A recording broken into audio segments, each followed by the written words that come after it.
So, good day ma'am, good day classmate. Today, I will discuss my topic. My topic is pay performance strategies. Sa tingin nyo, ano nga bang pumapasok sa isip nyo? Ano agad pumapasok sa isip nyo patungkol sa pay performance strategies?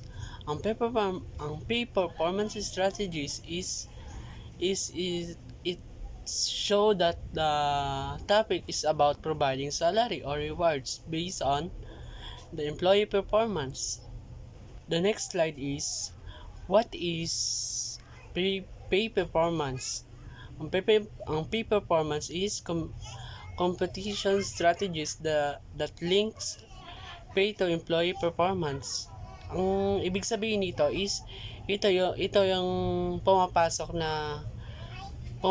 yung like yung mga sahod, like ganyan, sahod, and rewards employee for achieving specific goal and outcomes. Dito naman is pumapasok yung mga rewards, like kapag na-achieve mo yung natapos mo agad yung gawain mo, ganito ganon. Kapag natapos mo yung gawain mo, like for example, trumabaho ka sa isang company, tapos na-reach mo agad yung yung product mo, na ubos mo agad yung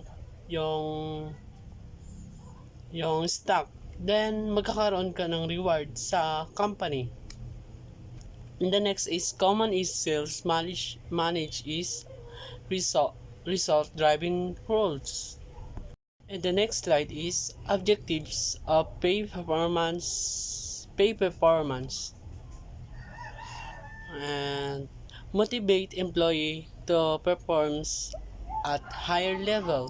For example, ay kailangan mo daw i-motivate yung employee para tumaas yung level. Like for example, sinabihan mo yung isang employee na kailangan maubos mo agad yung stock para mabibigyan kita ng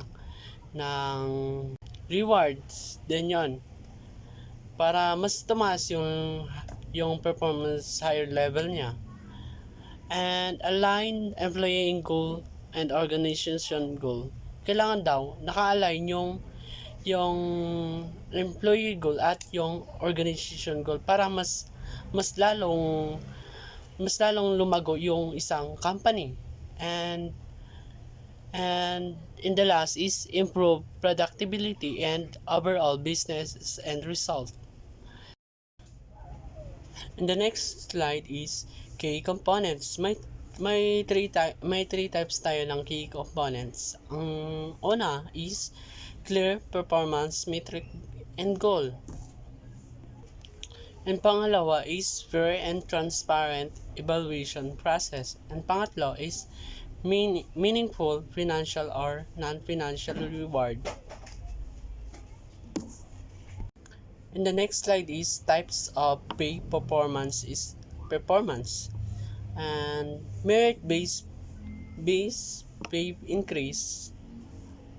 Ang ibig sabihin is dito sila nagbabase. The next is bonuses and incentives. Good performance mo. Dito sila nagbibigay ng good performance. It means is extra pay when target is reached. For example, na target mo yung isang pinapagawa sa'yo, kaya magkakaroon ka ng bonus, bibigyan ka ng bonuses. Earnings, ang commission is earnings and based on your sales. Bumabase sila sa mga naibenta mo na product. For example, product profit sharing. Part of the company profit is given to employee. The next slide is performance metric, individual performance indicators, and team or departmental result.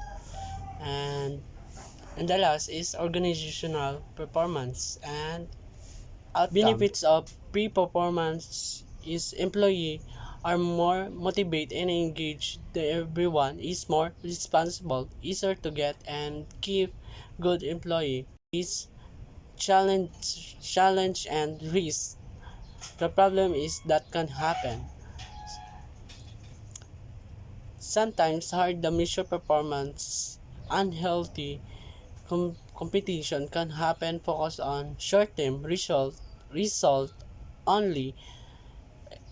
For example, employee rush output but quality. And the next slide is best practice of for for pay performance to be as successful.